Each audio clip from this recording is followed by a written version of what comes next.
The Raven by Edgar Allan Poe.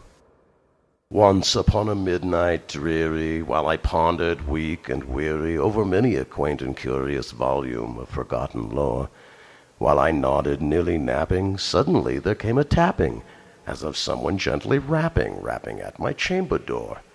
"'Tis some visitor," I muttered, tapping at my chamber door. "Only this and nothing more." Ah, distinctly I remember, it was in the bleak December, and each separate dying ember wrought its ghost upon the floor.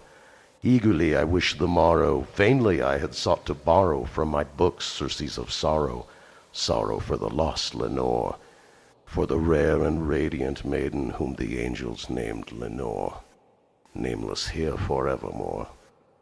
And the silken, sad, uncertain rustling of each purple curtain thrilled me, filled me with fantastic terrors never felt before, so that now, to still the beating of my heart, I stood repeating, "'Tis some visitor entreating entrance at my chamber door, some late visitor entreating entrance at my chamber door. This it is, and nothing more."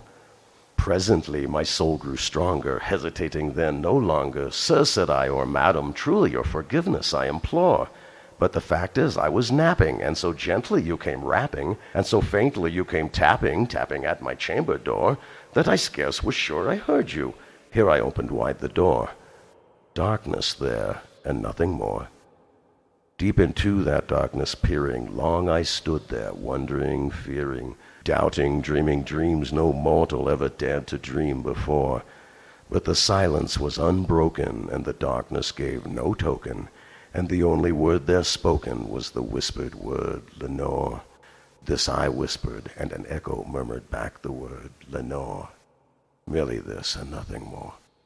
Back into the chamber turning, all my soul within me burning, soon again I heard a tapping, somewhat louder than before. "Surely," said I, "surely that is something at my window lattice. Let me see then what thereat is, and this mystery explore. Let my heart be still a moment, and this mystery explore. 'Tis the wind, and nothing more." Open here I flung the shutter, when with many a flirt and flutter in there stepped a stately raven of the saintly days of yore. Not the least obeisance made he, not a minute stopped or stayed he, but with mien of lord or lady perched above my chamber door, perched upon a bust of Pallas just above my chamber door, perched and sat and nothing more.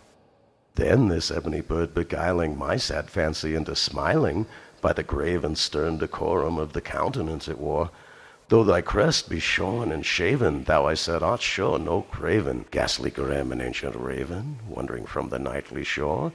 Tell me what thy lordly name is on the night's Plutonian shore." Quoth the raven, "Nevermore." Much I marveled this ungainly fowl to hear discourse so plainly, though its answer little meaning, little relevancy bore. For we cannot help agreeing that no living human being ever yet was blessed with seeing bird above his chamber door, bird or beast above the sculpted bust above his chamber door, with such name as Nevermore. But the raven sitting lonely on the placid bust spoke only that one word, as if his soul in that one word he did outpour. Nothing further then he uttered, not a feather then he fluttered, till I scarcely more than muttered, "Other friends have flown before. On the morrow he will leave me as my hopes have flown before." Then the bird said, "Nevermore." Startled at the stillness broken by reply so aptly spoken, "Doubtless," said I, "what it utters is its only stock and store, caught from some unhappy master whom unmerciful disaster followed fast and followed faster, till his songs one burden bore, till the dirges of his hope that melancholy burden bore, of never, nevermore." But the raven still beguiling all my sad soul into smiling, straight I wheeled a cushioned seat in front of bird and bust and door. Then upon the velvet sinking, I betook myself to linking fancy unto fancy, thinking what this ominous bird of yore, what this grim, ungainly, ghastly, gaunt, and ominous bird of yore meant in croaking "Nevermore." This I sat engaged in guessing, but no syllable expressing to the fowl whose fiery eyes now burned into my bosom's core. This and more I sat divining, with my head at ease reclining on the cushion's velvet lining that the lamplight gloated o'er. but whose velvet violet lining with the lamplight gloating o'er, she shall press, nevermore. Then methought the air grew denser, perfumed by an unseen censer, swung by seraphim whose footfalls tinkled on the tufted floor. Wretch, I cried, thy God hath lent thee, by these angels he hath sent thee, respite, respite and nepenthe from thy memories of Lenore. Quaff, oh quaff this kind nepenthe, and forget this lost Lenore. Quoth the raven, nevermore. Prophet, said I, thing of evil, prophet still, if bird or devil, whether tempter sent, or whether tempest tossed thee here ashore, desolate yet all undaunted, on this desert land enchanted, on this home by horror haunted, tell me truly, I implore, is there balm in Gilead? Tell me, I implore. Quoth the raven, nevermore.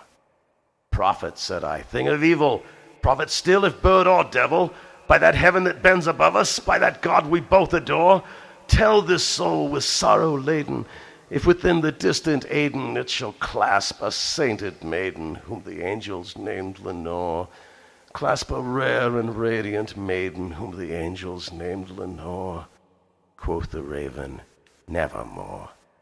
Be that word our sign of parting, bird or fiend, I shrieked upstarting, get thee back into the tempest and the night's Plutonian shore. Leave no black plume as a token of that lie thou soul hath spoken. Leave my loneliness unbroken, quit the bust above my door. Take thy beak from out my heart, and take thy form from off my door. Quoth the raven, nevermore.